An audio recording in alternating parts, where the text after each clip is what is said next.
నమస్తే, welcome to morning bulletin. మంత్రి Seethakka BC రిజర్వేషన్లను 42% విస్తరించే రాష్ట్ర ఆత్మీయ ప్రయత్నాలకు బీజేపీ వైపు నుంచి అడ్డంకులు సృష్టిస్తున్నాయని తెలిపారు. కులగణన వంటి శాస్త్రీయ ప్రక్రియలోనే పాల్గొన్నారని కొంతమంది బీఆర్ఎస్, బీజేపీ నేతలు ఇప్పుడు నైతిక హక్కు లేకుండానే విమర్శలు చేస్తున్నారని ఎద్దేవా చేశారు. సామాజిక న్యాయం లక్ష్యంగా కాంగ్రెస్ ప్రభుత్వం పారదర్శకంగా కులగణన, డేటా ఆధారిత విధానాలపై నడుస్తుందని అన్నారు. అసెంబ్లీ తీర్మానం ద్వారా బీసీ హక్కుల బలపరిచే దిశగా అడుగులు వేశామని, కేంద్ర అడ్డంకులపై రాజకీయంగా, న్యాయపరంగా పోరాడతామని స్పష్టం చేశారు. ప్రజా భాగస్వామ్యంతో అవగాహన కార్యక్రమాలు కొనసాగించి బీసీ విద్య, ఉపాధి, రాజకీయ ప్రాతినిధ్యాల్లో స్పష్టమైన మెరుగుదల కోసం కట్టుబడి ఉన్నామని అన్నారు. ఇప్పటి వరకు కూడా దాన్ని ఆమోదించకుండా మరి సైడ్ రాజకీయాలు బీజేపీ చేస్తా ఉంది. ముస్లింలను కలిపిరని, లేదా బీఆర్ఎస్ వాళ్ళు ఇది కరెక్ట్ సర్వే కాదని దొంగ తిరుగుడు వేషాలు వేస్తూ బిల్లును అడ్డుకునే కుట్ర చేస్తున్నటువంటి కార్యక్రమంలో, ఈ సందర్భంలో మన యొక్క చిత్తశుద్ధి ఏంటో రాష్ట్ర ప్రజలకు అర్థమైంది. బీసీ కుల గణనలో బీఆర్ఎస్ నాయకులు కొంతమంది, బీజేపీ నాయకులు కొంతమంది అసలు కుల గణనలో పాల్గొనలేదు. అది వాళ్ళ చిత్తశుద్ధి. ఈ రోజు ఎంతో చిత్తశుద్ధితో ఇచ్చిన మాట ప్రకారం సోషల్ ఇంజనీరింగ్, సోషల్ జస్టిస్ జరగాలని, దాన్ని నెరవేర్చడం కోసం మన ఉమ్మడి నిజామాబాద్ బిడ్డ మరి మహేష్ అన్న గారిని కూర్చోబెట్టి కాంగ్రెస్ పార్టీలో పదవుల పంపకంలో కూడా మరి ఒక సోషల్ జస్టిస్ చేసినటువంటి ఘనత కాంగ్రెస్ పార్టీది. మంత్రి పొంగులేటి శ్రీనివాసరెడ్డి తెలంగాణలో నిర్వహించిన కులగణన పారదర్శకత, విస్తృత కవరేజీ, టెక్నాలజీ వినియోగంతో దేశానికి ఆదర్శంగా నిలిచిందని అన్నారు. బీసీలకు 42% రిజర్వేషన్లపై అసెంబ్లీ తీర్మానాన్ని చిత్తశుద్దితో తీసుకొచ్చామని, 15న జరిగే భారీ కాంగ్రెస్ సభలో 2 లక్షల మంది సామాజిక న్యాయ ఎజెండాను ప్రజల మధ్య మరింత బలంగా తీసుకెళ్తామని తెలిపారు. బీసీ బిల్లును కేంద్రం నిలవరించే ప్రయత్నాలు చేస్తే రాజ్యాంగ పరిమితుల్లో అన్ని వేదికల మీదుగా ఎదుర్కొంటామని స్పష్టం చేశారు. రిజర్వేషన్లు కేవలం రాజకీయ వాగ్దానం కాదు, విద్య, ఉపాధి, పాలనలో బీసీల నిజమైన సాధికారతకు బలమైన సాధనమని ఆయన అభిప్రాయం వ్యక్తం చేశారు. ఈనాడు కాంగ్రెస్ పార్టీ ఇచ్చిన మాటను నెరవేర్చే దాంట్లో భాగంగా కామారెడ్డి వేదికగా గౌరవ ముఖ్యమంత్రి గారు, పిసిసి అధ్యక్షులు ఆలోచనలకు అనుగుణంగా మన పార్టీ అద్భుతమైన ఈ మీటింగ్ ని సక్సెస్ చేయాలి అంటే కాంగ్రెస్ సైనికులమైన మనందరం, కాంగ్రెస్ సిద్ధాంతాలకు కట్టుబడి ఉన్న మనందరం 2 లక్షల మంది అంటే పెద్ద విషయం కాదు, పెద్ద కష్టమూ కాదు. అధికారంలో ఈనాడు మనం ఉండి 2 లక్షల మందితో ఒక అద్భుతమైన కని విని ఎరిగిన మీటింగ్ ఏర్పాటు చేయటం మనందరం తలుసుకుంటే అది పెద్ద కష్టమైన విషయం కాదు. ఎమ్మెల్యే కోమటిరెడ్డి రాజగోపాల్ రెడ్డి అధికారం కంటే తన నియోజకవర్గ రైతుల ప్రయోజనాలే ప్రథమమని స్పష్టం చేశారు. అధికార పార్టీలో ఉన్న అన్యాయం కనపడితే ప్రభుత్వానికి ఎదురెళ్తారని, పదవుల కోసం రాజీ పడని తేల్చి చెప్పారు. సాగు ఖర్చులు, ఇన్పుట్ కొరత, పంట నష్ట పరిహారం, మార్కెట్ ధరల హామీ వంటి అంశాలలో రైతులకు స్పష్టమైన కాలపరిమితి అన్న చర్యలు కావాలని డిమాండ్ చేశారు. Green house, micro irrigation, market linkages వంటి దీర్ఘకాలిక పరిష్కారాలు జోడిస్తే నేల మీద ఫలితం త్వరగా కనిపిస్తుందని అన్నారు. ప్రజాప్రతినిధుల బాధ్యత ప్రజల పక్షాన నిలబడవేయడని, రాజకీయ ప్రయోజనం కోసం రైతు సమస్యలపై నిశ్శబ్దంగా ఉండే ప్రసక్తే లేదని తెలిపారు.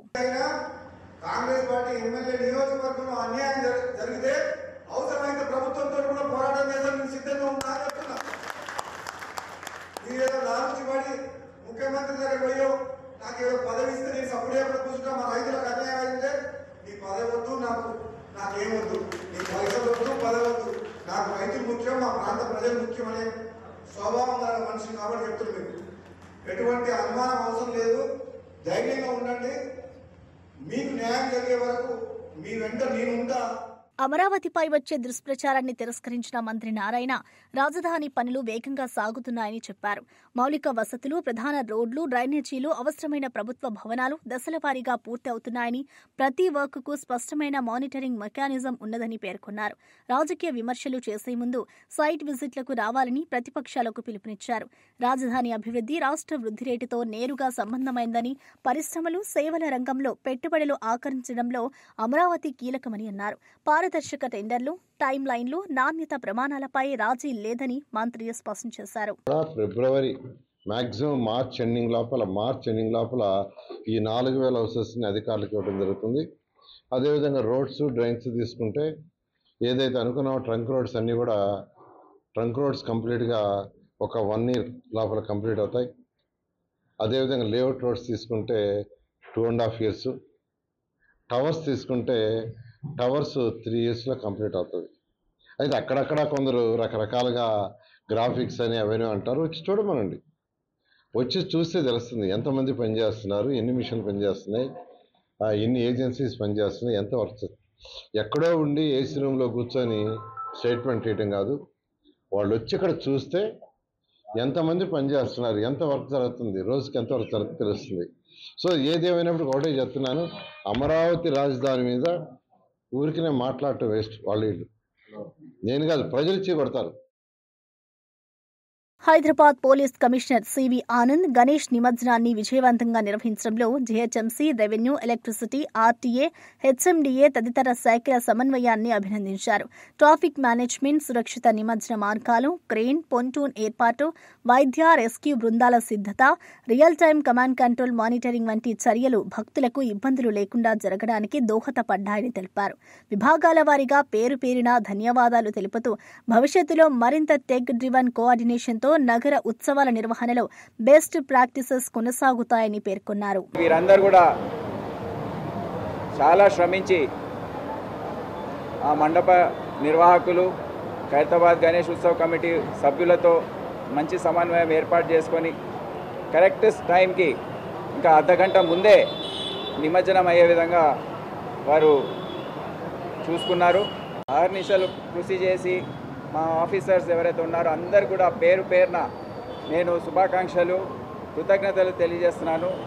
ఈ 10 రోజులే కాదు, దాని ముందు ఎన్నో పండుగలు జరిగాయి. అన్నీ కూడా ప్రశాంతంగా, బోనాలు కానివ్వండి, శ్రీరామనవమి కానివ్వండి, ముహర్రం, బక్రీద్, ఇటువంటివన్నీ కూడా అన్ని జాగ్రత్తలు తీసుకుంటూ ఎక్కడ కూడా తొక్కిసలాటలు లేకపోతే లా అండ్ ఆర్డర్ సంబంధించిన సమస్యలు ఏవి కూడా రాకుండా అందరూ ఈ సంవత్సర కాలంలో అన్ని జాగ్రత్తలు తీసుకొని పూర్తి చేశారు.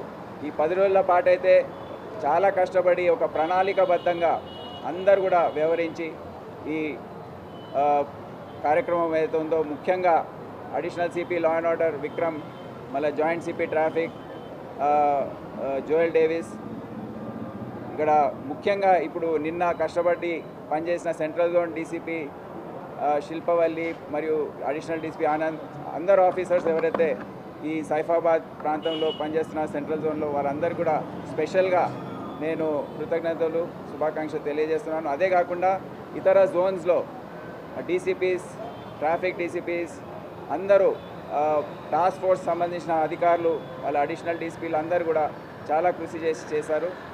పేరున వారందరికీ అభినందనలు తెలియజేస్తున్నాను. ఇదే కాకుండా ఇతర డిపార్ట్మెంట్స్ చెందిన అధికారులు నిన్న రాత్రి కూడా వార్ రూమ్లో కూర్చొని ఈ ఎలక్ట్రిక్ వైర్స్ సంబంధించిన సమస్యలు వచ్చినప్పుడు నేను ప్రత్యక్షంగా చూశాను. వాళ్ళ కనీసం 5-6 సార్లు వాళ్ళ కింది స్థాయి అధికారులతో మాట్లాడి ఆ వైర్ తొలగించడము లేకపోతే వేరే రకంగా దాన్ని పరిష్కారం తీసుకురావడం అనేది వాళ్ళు చేశారు.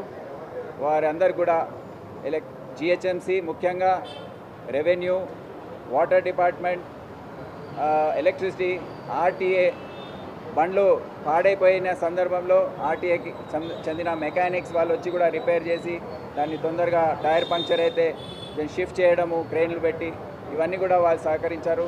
పేరున ఆ అధికారులందరికీ కూడా నా తరఫున, సిటీ పోలీస్ తరఫున కృతజ్ఞతలు తెలియజేస్తున్నాం. సో ఈ విధంగా ప్రశాంతంగా ముగిసినట్టు మేము భావించవచ్చు.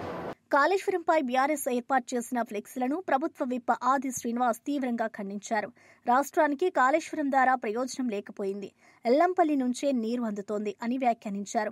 ప్రజలను తప్పుదోవ పట్టించే ప్రచారానికి బదులు వాస్తవాలు చెప్పాలని డిమాండ్ చేశారు. ప్రాజెక్ట్ ఖర్చులు, డిజైన్ లోపాలు, లీకేజీలు, ఎన్విరాన్మెంట్ క్లియరెన్స్లు వంటి అంశాలపై స్పష్టమైన ఆడిట్ అవసరమని సూచించారు. గ్రామాల్లో ఫ్లెక్సీలతో ప్రచారం కాదు, సాంకేతిక నివేదికలతో నిజాలు నిలువెల్లా తెలియాలన్నారు. బాధ్యులపై చర్యలు తీసుకుని నీటిపోయిన ప్రాజెక్టులను రీడిజైన్ చేసి రైతులకు ప్రయోజనం చేకూర్చడమే ప్రభుత్వ ప్రాధాన్యమని అన్నారు. కాళేశ్వరం దగ్గర మేడిగడ్డ దగ్గర నీళ్ళు ఆగినామే, మేడిగడ్డ కుంగిపోయి మేడిగడ్డ కుంగిపోయి అన్నారం సుందిల దగ్గర బుంగలు పడి నీళ్లు మొత్తం పోతున్నాయి. నేషనల్ డ్యామ్ సేఫ్టీ అధికారులు నేషనల్ డ్యామ్ సేఫ్టీ అధికారులు NDSA అసలు ఆ మేడిగడ్డ కుంగిందే బీఆర్ఎస్ గవర్నమెంట్ లో. NDSA అధికారులు వచ్చింది బీఆర్ఎస్ గవర్నమెంట్ లో. ఇక నీళ్ళు ఆపితే ఈ కింది 40 గ్రామాలకు ఇబ్బంది, భద్రాచలం గుడిగుడి ఇబ్బంది. మీరు నీళ్ళు ఆపకుంటే బీఆర్ఎస్ హయాంలోనే గేట్లను తెరిపిస్తే పోయి సముద్రం నీళ్ళు పడ్డాయి. ఇప్పటికి కూడా ఒక్క చుక్క నీరు అక్కడ మనం ఆపుతలేము. వాళ్ళేమో ఫ్లెక్సికల్ ఈ కాళేశ్వరం లేకపోతే నీళ్ళు ఎక్కడేంటుండ్రు. ఆనాటి దివంగత మానేత రాజశేఖర్ కట్టిన ఎల్లంపల్లి ప్రాజెక్టు ద్వారా నీళ్ళు వస్తుంది మనకు. మీకు బానే డ్యామ్ కానీ ఎల్ఎండి కానీ SRS నుంచి వరదకాలంలో నీళ్ళు వస్తున్నాయి. రోజు 70,000. ఋషికొండ భవనాల్లో పెచ్చులు ఊడిపోతే కాంట్రాక్టర్పై చర్యలు ఎందుకు లేవని బొత్స సత్యనారాయణ ప్రశ్నించారు. కాంట్రాక్టర్కు డబ్బులు ఎవరిచ్చారు, పనుల పర్యవేక్షణ ఎవరు చేశారన్న అంశాలపై పారదర్శక సమాధానాలు కోరారు. సంపద సృష్టి పేరిట పబ్లిక్ ఆస్తులను ఎలా వినియోగిస్తున్నావన్నది ప్రజా డొమైన్లో ఉండాలని, మెడికల్ కాలేజీలను ప్రైవేటు చేతులకు కట్టబెట్టడమేనా అభివృద్ధి అని ప్రశ్నించారు. నిర్మాణాల నాణ్యత, బిల్లుల చెల్లింపులు, డిఫెక్ట్ లయబిలిటీ కాలం అమలుపై సమగ్ర ఆడిట్ చేయాలని డిమాండ్ చేశారు.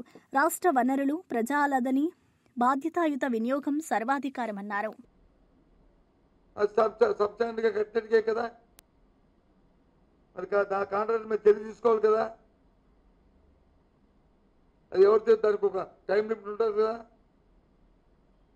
మరి వాడికి బిల్లు ఇవ్వద్దని చెప్పా. బిల్లు ఎవరిచ్చింది? ఏ గవర్నమెంట్ ఇచ్చింది? ప్రభుత్వం దాన్ని.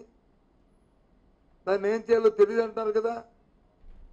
7 కోట్ల ఆదాయం వచ్చేది అనవసరంగా ఇప్పుడు వచ్చి ప్రతి నెల 7 లక్షలు 70 లక్షలు కరెంట్గా అవుతుంది అని చెప్తున్నారు కదా. మీరు పత్రికలో రాయిస్తారు కదా.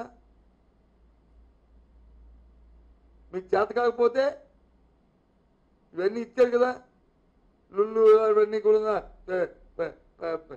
చిల్లర పైసల్లాగా వచ్చి జల్లి ఇచ్చేసారు కదా. కనీసం దాన్నైనా సరే ఎవరైనా సరే దీన్ని ఉపయోగించుకుంటారంటే ఒక పబ్లిక్ యాక్ట్ చేయండి. రూల్ ఉందే కదా.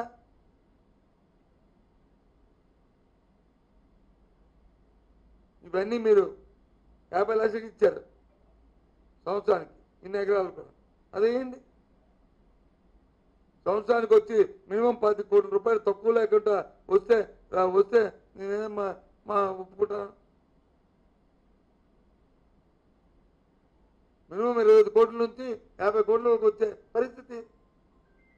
నీకు చేత కాకపోతే ఉపయోగించుకోలేకపోతే ఏంటి? టీడీపీ నేత పట్టాభి ప్రకారం వైఎస్ఆర్సీపీ ప్రభుత్వం ప్రకటించినంతగా మెడికల్ కాలేజీల పురోగతి జరగలేదని, వాస్తవంలో 5 కాలేజీలే ముందుకొచ్చాయని తెలిపారు. మంజూరైన 8,480 కోట్లలో ఖర్చయిందేమో 1,450 కోట్లేనని, ఇక మిగిలిన పనులు అటకెక్కాయని ఆరోపించారు. మరోవైపు చంద్రబాబు ప్రయత్నాలతో రాష్ట్రానికి 22 మెడికల్ కాలేజీలొచ్చాయని, పీపీపీ మోడల్ ద్వారా 10 కొత్త కాలేజీలు తీసుకొస్తున్నామని తెలిపారు. వైద్య విద్యా సీట్ల పెంపు, డాక్టర్ల కొరత నింపడం, జిల్లా స్థాయి వైద్య మౌలిక వసతుల బలోపేతానికి ఈ కాలేజీలు మద్దతు ఇస్తాయని పేర్కొన్నారు. ఆర్థిక, భౌతిక పురోగతి వివరాలు ప్రజలకు స్పష్టంగా తెలియజేయాలన్నారు.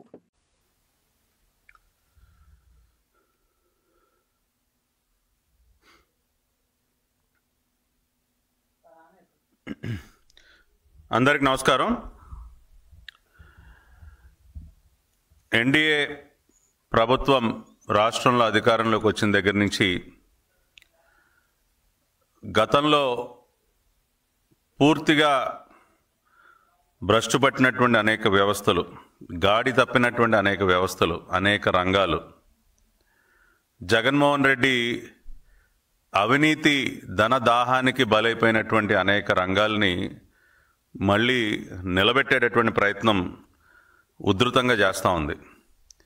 గౌరవ ముఖ్యమంత్రి నారా చంద్రబాబు నాయుడు గారి సారథ్యంలో గత 14-15 నెలలుగా అనేక రంగాల్ని తిరిగి నిలబెట్టడమే కాకుండా దేశంలోనే అత్యున్నత ప్రమాణాలతో వాటన్నిటినీ కూడా అభివృద్ధి చేసేటటువంటి కార్యక్రమాన్ని కూడా పెద్ద ఎత్తున చేపట్టింది. మరి వాటిలో ప్రధానమైనది ఆరోగ్య రంగం. హెల్త్ సెక్టర్ మనందరికీ తెలుసు 2019-24 మధ్య ఎక్కువగా దెబ్బతిన్నటువంటి వ్యవస్థ ఏదైనా ఉంటే రాష్ట్రంలో అది ఆరోగ్య వ్యవస్థ, హెల్త్ సెక్టర్. దాని యొక్క పర్యవసానాలు మనం ప్రత్యక్షంగా కోవిడ్ సమయంలో మనందరం కూడా చూసాం. కొన్ని వేల మంది ప్రాణాలు కూడా అకారణంగా కోల్పోయారు. దెబ్బతిన్నటువంటి ఆరోగ్య వ్యవస్థ, గాడి తప్పినటువంటి ఆరోగ్య వ్యవస్థ వల్ల జగన్మోహన్ రెడ్డి ప్రభుత్వ హయాంలో మరి ఆ రంగానికి చెందినటువంటి నిధులను కూడా పెద్ద ఎత్తున దారి మళ్లించి మరి మింగేసే కార్యక్రమం, జగన్ రెడ్డి తన ధనదాహాన్ని తీర్చుకునేటటువంటి కార్యక్రమాన్ని చేపట్టడం వల్ల అనేక రకాలుగా రాష్ట్రం నష్టపోయింది, రాష్ట్ర ప్రజలు నష్టపోయారు, కొన్ని వేల మంది ప్రాణాలు కోల్పోయారు. దాని యొక్క పర్యవసానాలు మనం కోవిడ్ సమయంలో ప్రత్యక్షంగా చూసాం. చంద్రబాబు నాయుడు గారు సారథ్యంలో ఎన్డీఏ ప్రభుత్వం అధికారంలోకి వచ్చిన తర్వాత మరి వాటన్నిటిని కూడా రాష్ట్రంలో ఉన్నటువంటి ప్రభుత్వ ఆసుపత్రుల్ని మెరుగుపరుస్తూ అక్కడ ఉన్నటువంటి ఇన్ఫ్రాస్ట్రక్చర్ని మెరుగుపరచడమే కాకుండా మరి మెడికల్ ఎడ్యుకేషన్కి సంబంధించి కూడా మెడికల్ కాలేజెస్, గతంలో మనందరికీ తెలుసు చంద్రబాబు నాయుడు గారు 14 సంవత్సరాలు ముఖ్యమంత్రిగా ఉన్నటువంటి కాలంలో, అది 95-2004 మధ్య కానివ్వండి, 2014-2019 మధ్య కానివ్వండి, దాదాపు రాష్ట్రానికి ఆయన 22 మెడికల్ కాలేజీలు తీసుకొచ్చారు. రాష్ట్రంలో 22 మెడికల్ కళాశాలల ఏర్పాటు వెనుక చంద్రబాబు నాయుడు గారి కృషి ఉన్నది అనేది మనం కాదనలేనటువంటి వాస్తవం. 14 సంవత్సరాల ముఖ్యమంత్రిగా 22 మెడికల్ కళాశాలలు, ఇంజనీరింగ్ కాలేజీల లెక్క అది ఇంకా చాలా పెద్ద లెక్క అనుకోండి. మెడికల్ కాలేజీలు 22. మళ్ళీ తిరిగి ఇప్పుడు మళ్ళీ వాటిపైన దృష్టి పెట్టి మళ్ళీ రాష్ట్రంలో మనం మెడికల్ కాలేజీలను ఏ రకంగా ఇంకా మెరుగ్గా ఏర్పాటు చేయాలి, అత్యున్నత ప్రమాణాలతో ఏ విధంగా ఏర్పాటు చేయాలి, మంచి ఇన్ఫ్రాస్ట్రక్చర్తో ఏ విధంగా ఏర్పాటు చేయాలి అనే ఆలోచన చేసి మళ్ళీ ఒక 10 మెడికల్ కాలేజీలు పీపీపీ మోడల్లో మనం తీసుకొస్తున్నాం. ఇవాళ గతంలో ఆయన హయాంలో అనేక దారుణాలు చేసి, అనేక రకాలుగా ఆరోగ్య వ్యవస్థను నిర్వీర్యం చేసి ఇవాళ మళ్ళీ బురద జల్లే కార్యక్రమం చేస్తా ఉన్నాడు జగన్మోహన్ రెడ్డి. అయ్యా జగన్మోహన్ రెడ్డి గారు, మీరు ముఖ్యమంత్రిగా ఉన్నటువంటి 5 సంవత్సరాల కాలంలో మెడికల్ కాలేజీలకు సంబంధించి మాట్లాడుకుంటే మీరు తీసుకొచ్చింది కేవలం 5 కళాశాలలు, మీరు గ్రౌండ్ చేసింది కేవలం 5 కళాశాలలు, అవి కూడా అసంపూర్తిగా. ఏవైతే మరి విజయనగరం, మచిలీపట్నం, ఏలూరు, రాజమండ్రి, నంద్యాల ఇటువంటివి 5 కళాశాలలు ఏవైతే ఉన్నాయో అవి కూడా పూర్తిగా అక్కడ ఇన్ఫ్రాస్ట్రక్చర్ పనులు పూర్తి కాకుండానే కొంత అసంపూర్తిగానే మీరు అక్కడ కాలేజీలని ప్రారంభించినటువంటి పరిస్థితి. ఇవాళ అవన్నీ కూడా మళ్ళీ మేము పూర్తి చేస్తూ ఉన్నాం. అదేవిధంగా మాజీ మంత్రి ఎమ్మెల్యే జగదీష్ రెడ్డి నల్గొండ జిల్లాలో పోలీసు వ్యవస్థను రాజకీయంగా వాడుకుంటున్నారని ఆరోపణలు చేస్తూ దిగువ స్థాయి సిబ్బంది కాంగ్రెస్ నేతల ఆదేశాలకు లోబడుతున్నారని విమర్శించారు. ఈ విధమైన అరాచకాన్ని పోలీసులు కూడా కాపాడలేని పరిస్థితి వస్తుంది అంటూ హెచ్చరించారు. పోలీసులు చట్టపాలన కర్తలుగా తటస్థంగా ఉండాలని, రాజకీయ బల ప్రయోగానికి వేదిక అవ్వకూడదని సూచించారు. ప్రజాస్వామ్యంలో పోలీసు వ్యవస్థ విశ్వసనీయత అత్యంత ముఖ్యం, పౌర హక్కులు, శాంతి భద్రత కాపాడడం వారి మొదటి కర్తవ్యమని గుర్తు చేశారు. పరిస్థితులు చెల్లాచెదురవ్వకముందే ఉన్నతాధికారులు సమీక్షించి సరిదిద్దాలని కోరారు. ఇక్కడ ఉన్న మంత్రులు రైతులకు నీళ్లు ఇవ్వలేక, కరెంట్ ఇవ్వలేక, ఎరువులు ఇవ్వలేక, ప్రజల నుంచి వస్తున్న ప్రశ్నలకు సమాధానాలు చెప్పలేక కేవలం పోలీసులను అడ్డం పెట్టుకుని పరిపాలన చేస్తున్నారు. టీఆర్ఎస్ కార్యకర్తలపైన, నాయకులపైన, సోషల్ మీడియా యాక్టివిస్టులపైన, ఆఖరికి ఎవరైనా గ్రామంలో యూరియాలో లైన్లో నిలబడ్డ వాళ్ళని చూపిస్తూ ఒక వీడియో పెడితే కూడా పోలీసులందూలి పిలిపించి అరెస్టులు చేయించి భయపెట్టించి రాజ్యాన్ని నడపాలనుకుంటున్నారు. ఇవాళ మా సూర్యాపేటలో కూడా సీనియర్ నాయకుడు, ఎక్స్ జడ్పీటీసీ, నిన్నటి వరకు కౌన్సిలరు, ఏకగ్రీవ కౌన్సిలర్, ఆయనంత సీనియర్ నాయకుడిని ఎవరో ఒక తాగుబోతు కాంప్లైంట్ ఇచ్చిండని చెప్పి మధ్యరాత్రి వచ్చి 10 మంది పైగా పోలీసులు మధ్యరాత్రి వచ్చి పట్టుకపోయి స్టేషన్లో ఇప్పడానికి పెట్టినారు. ప్రజలు పెద్ద ఎత్తున తరలి వచ్చి, మహిళలు మొత్తం ఊరుకు ఊరు మహిళలందరూ కదిలి వచ్చి స్టేషన్ ముందర కూర్చుంటే ఇవాళ ప్రజల ఒత్తిడికి భయపడి మళ్ళీ వదిలిపెట్టారు. ఈ ప్రజా ఉద్యమాల ద్వారానే నాయకుల్ని కార్యకర్తల్ని కాపాడుకోవాలి తప్ప ఇక అంతకు మించి మార్గం లేదు అనేది ఇవాళ మనకు స్పష్టంగా కనబడుతుంది. నేను 2 రోజుల క్రితమే చెప్పినాను, నల్గొండ సూర్యాపేట ఇద్దరు ఎస్పీలకు కూడా నేను పత్రికా ముఖంగా విజ్ఞప్తి చేసిన, మీ కింది స్థాయి పోలీస్ అధికారులు మీ కంట్రోల్లో ఉండడం లేదు. ఎవరో కొద్దిమంది కాంగ్రెస్ నాయకులు పైరవికారులు వాళ్ళు ఫోన్లు చేసి చెప్తే ఎవరిని పట్టుకురమ్మంటే వాళ్ళని పట్టుకొస్తున్నారు. ఏ కేసు అవసరం లేకుండా ఏది లేకుండా చట్ట విరుద్ధంగా పనిచేస్తున్నారు. ఎస్పీలు ఇద్దరు కూడా అలర్ట్ కావాలి. మీరు నడపండి పోలీస్ వ్యవస్థను. ఎవరో గింతని తోడు పైరవికారు ఎవరో ఒక మండల పార్టీ అధ్యక్షుడు కాంగ్రెస్కు లేకపోతే ఇంకో చిన్న చోట మోట నాయకుడు నడపడం కాదు. ప్రతిరోజు వాళ్ళది మిలాఖత్తు కలిసి కూర్చోవడం అనేది స్పష్టంగా కనబడుతుంది, ప్రజల కళ్ళ ముందు కనబడుతుంది. ఇది పోలీస్ వ్యవస్థ మీదనే నమ్మకాన్ని పోగొడుతుంది. ప్రజల్లో అబాస్ పాలవుతున్నారు మీరు అనే మాట నేను మొన్ననే చెప్పిన. ఇవాళ మన ఇది కనబడుతుంది మనకి. ఇవాళ సూర్యాపేటలో జరిగింది ఏదైతుందో రాష్ట్రం అంతటి కూడా ఇదే జరుగుతుంది. పెద్ద ఎత్తున ప్రజలు తిరుగుబాటుకు వస్తారు. ప్రజల స్టేషన్లను చుట్టుముట్టి వాళ్ళ నాయకులను వదిలిపించుకునే పరిస్థితి వస్తుంది. వాళ్ళ నాయకులను పోలీసుల నుంచి విడిపించుకునే పరిస్థితి వస్తుంది. నేను టీఆర్ఎస్ కార్యకర్తలకి ప్రజలందరూ కూడా విజ్ఞప్తి చేస్తున్నా, ఇది ఒకటే మార్గం. ప్రజల ఒత్తిడితోనే వాళ్ళ మెడలు వంచాలి, ప్రభుత్వం మెడలు వంచాలి. ఇది కేవలం మా కార్యకర్తల్ని నాయకులను విడిపించుకోవడం కొరకే కాదు, ప్రభుత్వం ఇచ్చిన హామీలు ఏవైతున్నాయో వాటన్నిటిని నెరవేర్చడం కొరకు కూడా ఇదే పెద్ద ఎత్తున ఇదే పద్ధతిలో ఉద్యమాలకు పోవాల్సిన అవసరం కూడా ఉంది. సరిపోయింది 2 ఏళ్ళు ఇచ్చిన సమయం ఈ ప్రభుత్వానికి. ఎంత కొత్త ప్రభుత్వం అయినా ఎవరికైనా 6 నెలలు ఇవ్వడమే ఎక్కువ. కేసీఆర్ విఘ్నతకు నిదర్శనం ఇది. 2 సంవత్సరాల సమయం ఇచ్చినాం. 6 గ్యారెంటీల విషయంలో మీరు చేస్తున్న మోసాలు ఇక ఒక్కటొక్కటిగా మొదలు పెడతాం. మీరు ఎన్ని కేసులు పెడతారో ఎంతమందిని జైల్లో పెడతారో తేల్చుకుంటాం. ఇవి కొత్తగావు మాకు. ఒక సందర్భం వస్తే పోలీసులు కూడా మిమ్మల్ని కాపాడలేరు కాంగ్రెస్ నాయకులు. అది కూడా చెప్తున్నాను నేను. ప్రజలు ఉరికించడం మొదలు పెడితే సూర్యాపేటలో గతంలో ఒకసారి చూపించినాం, ఏమవుతుందో ప్రజల తిరుగుబాటు ఎట్లా ఉంటుందో కూడా చూసిండ్రు. ఇంకా బుద్ధి తెచ్చుకోకుండా ఇదే పద్ధతులు ఎట్లా కొనసాగిస్తామంటే తప్పకుండా మా పద్ధతులు మాకుంటాయి, మా ఎత్తుగడలు మాకుంటాయి. ప్రజల అండ ఉన్నప్పుడు మీరు ఈ చిల్లర చేష్టలతో చిల్లర కేసులతో మమ్మల్ని భయపెట్టలేరు. ఇప్పటి కూడా నేను మళ్ళీ చెప్తా ఉన్నా, సూర్యాపేట ఎస్పీ గారు ఇవాళ ప్రజలకు అంత పెద్ద ఎత్తున తరలి వస్తే వాస్తవం అర్థమైంది ఏం జరిగింది ఇక్కడ అని. ఒకవైపు గంజాయి తాగుబోతుల రాజ్యం ఎక్కువైంది, ఇష్టం వచ్చిన పద్ధతుల్లో ప్రవర్తిస్తున్నారు, దాంతో నేరాలు చేస్తున్నారు. వాటిని అదుపు చేయండి. మొదలు కాంగ్రెస్ నాయకులు చేస్తున్న దురాగతాలను ఆపండి. ప్రతిపక్ష నాయకులు ఎప్పుడు కూడా ఏం తప్పులు చేయరు, ప్రజల కొరకు పని చేయడం తప్ప. మీరు చేయాల్సిన పని చేయకుండా ఇంకొక పని చేస్తాము అంటే ప్రజలు చేయాల్సిన పని ప్రజలు చేస్తారు. నేను చెప్తున్నా, ఇప్పటికైనా సోషల్ మీడియా కార్యకర్తలని, సోషల్ మీడియాలో పోస్టులు పెట్టిన వాళ్ళని, సామాజిక సమస్యలపైన స్పందించిన వాళ్ళని భయపెట్టిస్తాం, స్టేషన్ పిలుస్తామంటే రారు. నేను ఇంకో మాట కూడా చెప్తున్నా, మీరు ఇట్లాగే ప్రవర్తిస్తే ఒకరు కూడా స్టేషన్ రారు. మీరు పిలిస్తే మీరు ఎంతమందిని పట్టుకపోతారో, 8,000 మందిని పట్టుకపోయి జైల్లో పెడతారో చూద్దాం. ఆ పరిస్థితి తెచ్చుకోవద్దు. పోలీస్ అధికారులను కంట్రోల్ చేయండి, చట్ట ప్రకారం పనిచేసేటట్టు చేయండి అని చెప్పి నేను మరొకసారి కూడా చెప్తా ఉన్నా. ఈ అక్రమ అరెస్టులను ఖండిస్తా ఉన్నాను. నేను ఎట్టి పరిస్థితుల్లో కూడా వీటికి భయపడే పని కూడా లేదు. టీఆర్ఎస్ కార్యకర్తలకు కూడా, బీఆర్ఎస్ కార్యకర్తలకు కూడా విజ్ఞప్తి చేస్తున్నా, ఈ పనిమాలిన కేసులు ఇవన్నీ ఏమీ కదిలించలేవు, ఏమి చేయలేవు. పోదాం, సిద్ధమవుదాం, జైల్లో కూడా సిద్ధమవుదాం. ప్రజల కొరకు ఏమి ఇబ్బంది లేదు. ఇగో ఇదే పద్ధతుల్లో జన సమీకరణతోనే, ప్రజల ఒత్తిడితోనే మనం మన నాయకులు కాపాడుకుందాం. వైఎస్ఆర్సీపీ నేత తోపుదుర్తి ప్రకాష్ రెడ్డి ప్రకారం జగనన్న కాలనీలో స్టీల్ సెంట్రింగ్ సామాగ్రి దొంగతనాలతో రాక్రీ ఇన్ఫ్రా కంపెనీకి 5 కోట్లు నష్టం వాటిల్లిందని ఫిర్యాదు చేసినప్పటికీ విజిలెన్స్ రిపోర్ట్ కోర్టుకు ఎందుకు వెళ్లలేదని ప్రశ్నించారు. ప్రజల డబ్బుతో జరుగుతున్న హౌసింగ్ పనుల్లో భద్రతా లోపాలు, మానిటరింగ్ బలహీనతలపై బాధ్యత ఫిక్స్ చేయాలని డిమాండ్ చేశారు.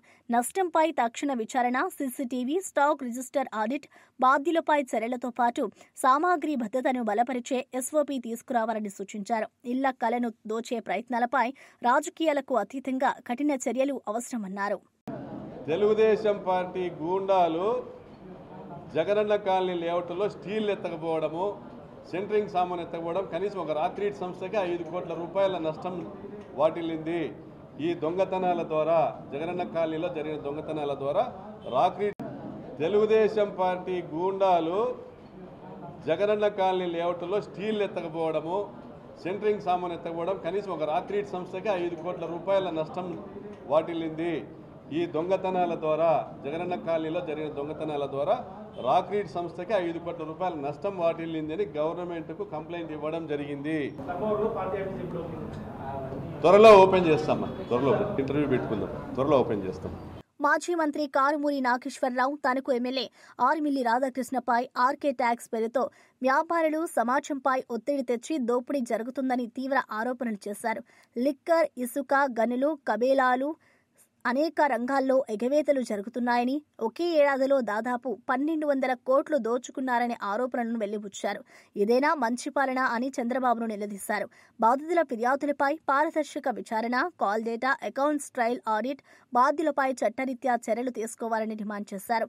ప్రజా వనరులు, వ్యాపార వాతావరణాన్ని కాపాడేలా ప్రభుత్వం స్పష్టమైన మెసేజ్ ఇవ్వాలని అన్నారు. ఈ తణుకులో టీడీఆర్లు అయితే, మట్టి అయితే, ఆవులు గేదెలు కొయ్యటం అయితే, పేకాట్లాడించడం అయితే, క్రికెట్ బుక్కీలు నడిపించడం అయితే, వైన్ షాపుల్లో అయితే, పంచాయతీల్లో దోపిడీ అయితే, ఏ పర్సంటేజ్లు అయితే దగ్గర ఇక్కడ స్థానిక ఎమ్మెల్యే 1,200 కోట్ల రూపాయల దాకా దోపిడీ చేశాడని చెప్పి మొత్తం ఆధారాలతో సహా వచ్చినాయని చెప్పి ఈ సందర్భంగా తెలియజేస్తున్నాను.